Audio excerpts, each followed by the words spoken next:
Forests on fire. Forests on fire. Focus question. What role do forest fires play in the ecosystem?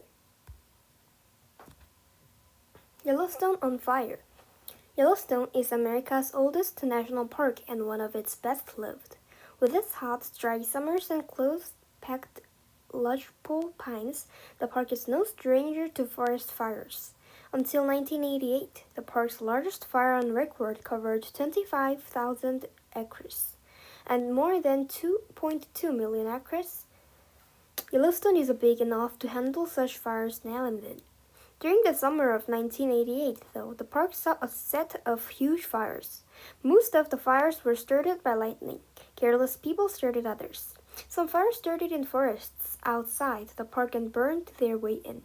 Firefighters tried to control the fires caused by people from the start, but other fires were allowed to burn. Then on July 14th, winds up to 80 miles per hour, 129 kilometer per hour swept in. Many park visitors were ordered to leave. In their place, 25,000 firefighters from all over the country came in to fight the fires. Yet the fires were just getting started. Every afternoon, high winds set embers high into the sky. They landed and started more fires. On August 20, fierce winds caused 165,000 acres to burn in just one day, a day that came to be known as Black Saturday.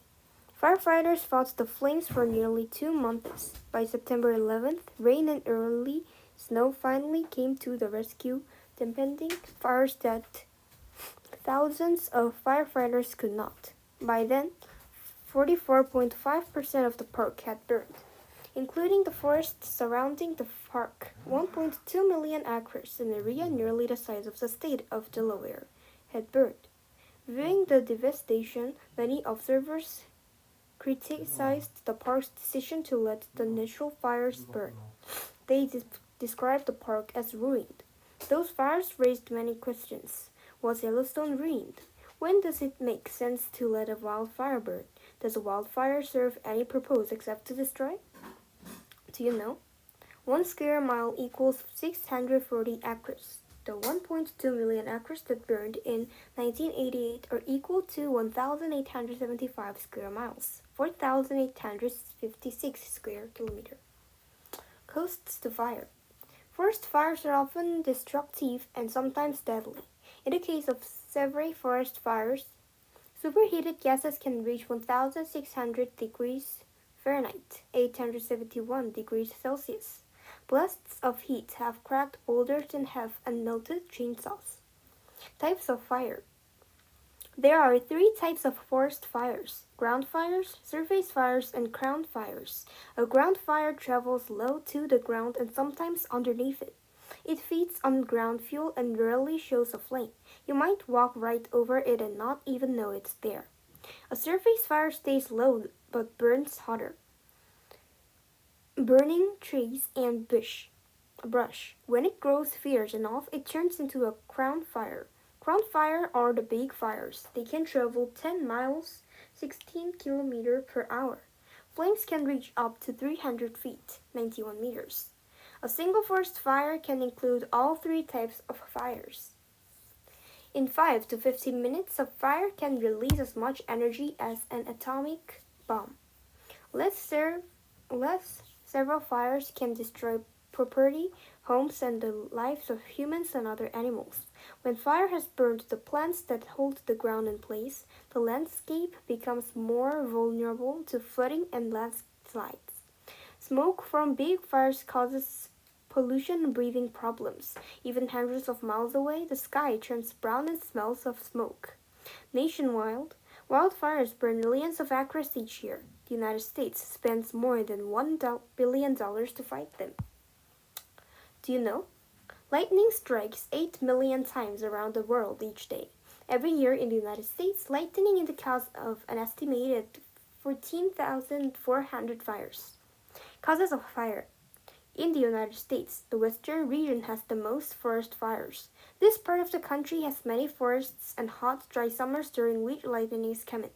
Lightning is the leading natural cause of wildfires. People start many forest fires too, but usually not on purpose. Many are accidents possibly started by a campfire that wasn't put out properly. Some are even less direct, such as a spark from a passing train's wheels, igniting dry grass or nearby woods. Most fires go out by themselves. Usually only a few acres burn, and some of those fires never even touch trees. Of course, a few fires grow huge. People and fire. Forest fires are nothing new, but attitudes toward them have changed over time. The Europeans who settled the West in the 1800s felt them at every turn. Until then, fires and forests had managed to find a balance. Nobody fought the wildfires in part because nobody owned the forests. When Yellowstone became a national park in the 1872 and for a long time after, both visitors and people who ran the park continued to see fire as destructive.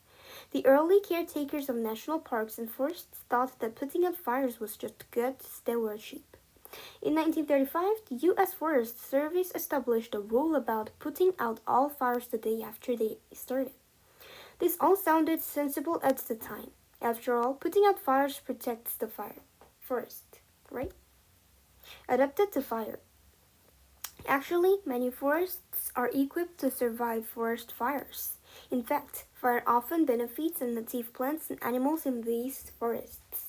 Fire fights invasive plants and kills harmful insects. Ash from the burned plants, which is rich in nutrients, dissolves back into the soil. Fire can improve habitats for wildfire by replacing dark-crowned stands of fires with open, sunny vistas and helping grass grown, which provides food for animals. For thousands of years, fire has been one of the forces that have shaped certain forests. Not just the lodgepole forests, but other kinds as well. Fire burns the forest here and there until it has cycled through the entire landscape. Burned areas became grassy meadows that eventually grow new trees. Together, these different areas create a system of food and shelter for many species. Different forests complete this cycle in different spans of time. One type of forest might take 1,000 years, while another type may only take 100 years. In these forests, many plant species are adapted to fire. The very trees that burned in Yellowstone offer a great example because some lodgepole pines need fire to reproduce. Fire allows the pine cones to open and release their seeds. Without fire, the cones just sit and wait. Within a month of Yellowstone's 1988 monster fire, snow covered the park. When the snow melted the following spring, it watered the roots and seeds that had survived underground. Nutritious grasses sprout from the charred earth, attracting elk and deer.